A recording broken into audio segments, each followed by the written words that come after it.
नमस्कार दोस्तों, आप देख रहे हैं चौहान वीडियोज़ और आज की वीडियो में हम बात करेंगे कि आप मैक्सिमम कितनी बार टर्म एंड एग्ज़ाम दे सकते हैं या फिर किसी सब्जेक्ट का एग्ज़ाम देने के लिए कोई मैक्सिमम लिमिट होती है या फिर नहीं। साथ में जानेंगे कि मैक्सिमम ड्यूरेशन क्या होता है। तो आप इस वीडियो को पूरा ज़रूर देखें, अंत तक देखें। वीडियो की शुरुआत से पहले आप इस इंपॉर्टेंट अपडेट को भी ज़रूर देखें। अनअकैडमी लेकर आया है एसएससी कॉम्बैट। अब आप एसएससी कॉम्बैट अनअकैडमी की ऐप पर भी और अनअकैडमी की वेबसाइट दोनों पर दे सकते हैं। ये कब होने वाला है एसएससी कॉम्बैट? वो होने वाला है 9 जनवरी 2022 को 12 बजे। 9 जनवरी 2022 को 12 बजे एसएससी कॉम्बैट होने वाला है, जिसमें जीए प्लस करंट अफेयर्स का मैराथन होगा।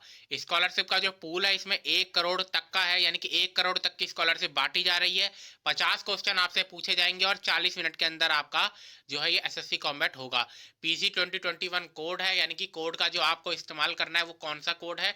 PC 2021, जिसका लिंक आपको डिस्क्रिप्शन बॉक्स में जरूर मिलेगा।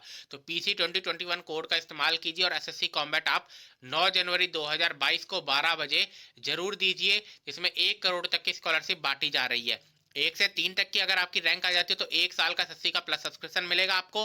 अगर 4 से 10 तक की रैंक आ जाती है तो 75% स्कॉलरशिप दी जाएगी एसएससी के प्लस सब्सक्रिप्शन में। 11 से 50 की रैंक आ जाती है तो 50% स्कॉलरशिप दी जाएगी। 51 से अगर 500 की रैंक आती है तो 25% स्कॉलरशिप दी जाएगी। और अगर रैंक आती है 501 से लेकर 1000 की तो 20% स्कॉलरशिप आपको दी जाएगी एसएससी के प्लस सब्सक्रिप्शन में। तो 9 जनवरी 2022 को आपका एसएससी कॉम्बैट होने वाला है, जिसको आपको जरूर देना है। PC 2021 कोड का आपको इस्तेमाल करना है।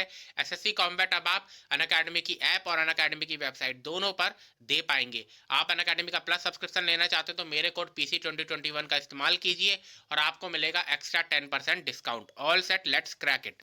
तो जैसा कि आप जानते हैं कि एक सब्जेक्ट जो होता है नॉर्मली उसमें आपके इग्नू के अंदर दो चीज़ें होती हैं। एक होता है असाइनमेंट और दूसरा होता है आपका थ्योरी एग्जाम। कुछ सब्जेक्ट ऐसे भी तो होते हैं जो प्रैक्टिकल के होते हैं या प्रोजेक्ट के होते हैं, तो उनमें आपको प्रोजेक्ट या प्रैक्टिकल जो ऐसा भी होगा वो आपको करवाना पड़ता है।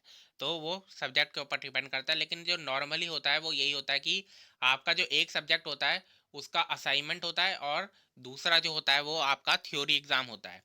तो आप असाइनमेंट में जैसे ही पास कर लेते हैं उसके बाद आपको उस सब्जेक्ट के असाइनमेंट को दोबारा बनाने की ज़रूरत नहीं है, यानी कि एक बार आपने असाइनमेंट पूरा कर दिया, सबमिट कर दिया और उसमें आप पास हो गए, तो फिर आपको दोबारा असाइनमेंट उस सब्जेक्ट का बनाने की ज़रूरत नहीं पड़ती।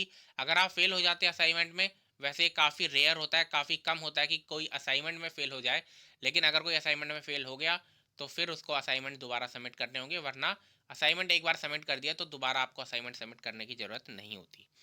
उसके बाद थ्योरी एग्ज़ाम जो होते हैं वो या तो जून में होते हैं या फिर आपके दिसंबर में होते हैं। जून का सेशन होता है, एक जून का एग्ज़ाम होता है, जून टर्म एंड एग्ज़ाम होता है और एक दिसंबर टर्म एंड एग्ज़ाम होता है। इस समय कोरोना की वजह से थोड़ा ये आगे पीछे हो रहा है, जैसे जून के एग्ज़ाम अगस्त सितंबर में हुए थे और दिसंबर के एग्ज़ाम जो है वो जनवरी फरवरी में होने वाले थे, लेकिन अभी पोस्टपोन कर दिए गए हैं।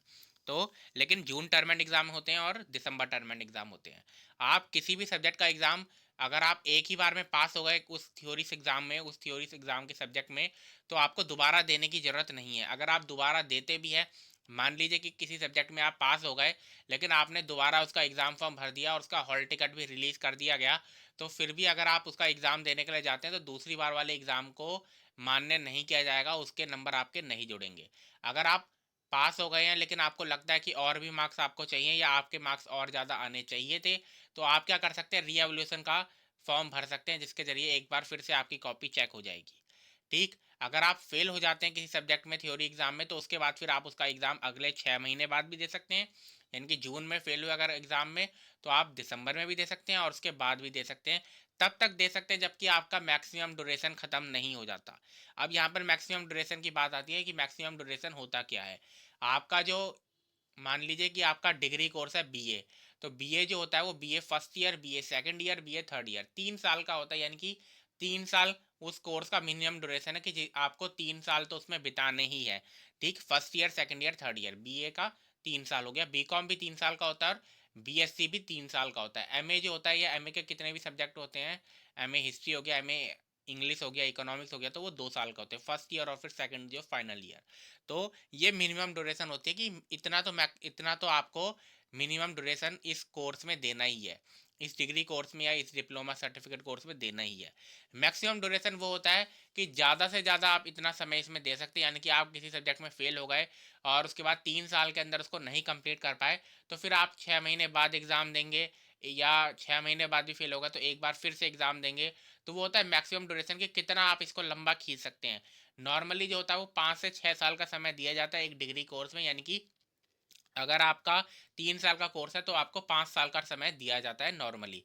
अगर आपका 6 महीने का सर्टिफिकेट कोर्स है तो आपको 2 साल का समय दिया जाता है उस कोर्स को कंप्लीट करने के लिए, कि आप 6 महीने का कोर्स है, यानी कि 6 महीने के बाद आप एग्ज़ाम देकर एलिजिबल हो जाएंगे एग्ज़ाम देने के लिए। लेकिन अगर आप 6 महीने में नहीं भी दी जाते तो 2 साल के अंदर आपको उस कोर्स को कंप्लीट करना होगा। पहले क्या होता था कि अगर आपका जो मैक्सिमम ड्यूरेशन है वो ख़त्म हो भी गया, उसके बाद भी आप फॉर्म भरकर एक बार फिर से कर सकते थे, लेकिन अब मैक्सिमम ड्यूरेशन के बाद आप इसको नहीं कर सकते, वो ख़त्म कर दिया गया। पिछले साल से एक नया नोटिस आया था जिसमें मैक्सिमम ड्यूरेशन के बाद आप एग्ज़ाम नहीं दे सकते। तो ये बात आपको ध्यान में रखने वाली है।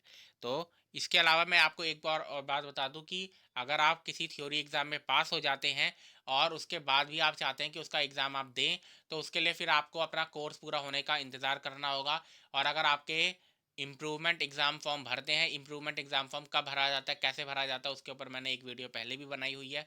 लेकिन अगर आप इम्प्रूवमेंट एग्ज़ाम फॉर्म भरते हैं तो आपके जितने भी क्रेडिट कोर्स का है, पूरा डिग्री कोर्स है, उसका 25% क्रेडिट का आप दोबारा एग्ज़ाम दे सकते हैं इम्प्रूवमेंट एग्ज़ाम के जरिए।